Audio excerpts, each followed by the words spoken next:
Assalomu alaykum YouTube kuzatuvchilari. Keling bugun sizlar bilan birgalikda homiladorlik testida qachon va qaysi vaqtda to'g'ri o'tkazilish haqida gaplashamiz.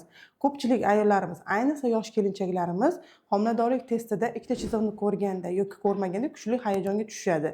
Lekin tajribamda bildimki, ko'pchilik ayollar homiladorlik testida oddiy lekin natijaga xalaqit beradigan juda ko'p xatoliklar qilar ekan. Keling bularni men sanab beraman sizlarga. Birinchisi bu vaqtni to'g'ri tanlash. Ya'ni ayniqsa hozir yosh kelinchaklarimiz homiladorlik testini qilishda aloqadan 2-3 kun o'tgandan so'ng qilishadi. Lekin bu to'g'ri natija bermaydi. Bu mutlaqo noto'g'ri. Sababi homiladorlik testini hayz kechikkandan birinchi kundan boshlab qilinadi. Ana o'shanda to'g'ri natijaga erishadi. Ikkinchisi bu kunning qaysi qismida qilinishi kerak. Kunni asosan birinchi qismida qilinadi, ya'ni ertalabki siydik qilinadi. Buning sababi ertalab o'sha kechqurungi davr mobaynida ayol kishidagi homiladorlik gormoni to'yinadi. To'yingandan so'ng ertalabki siydigida bu chiqqan payti testda musbat natija beradi.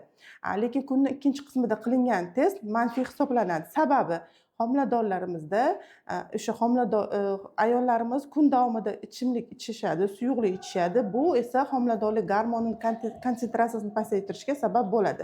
Bu esa homiladorlik testida manfiy natijani beradi. Yana ko'p xatoliklardan biri ayollarimiz qiladigan bu o'sha homiladorlik testini ishlatilishidagi qilinadigan xatoliklar. Birinchisi bu homiladorlik testini 3-5 daqiqalarda qilish kerak.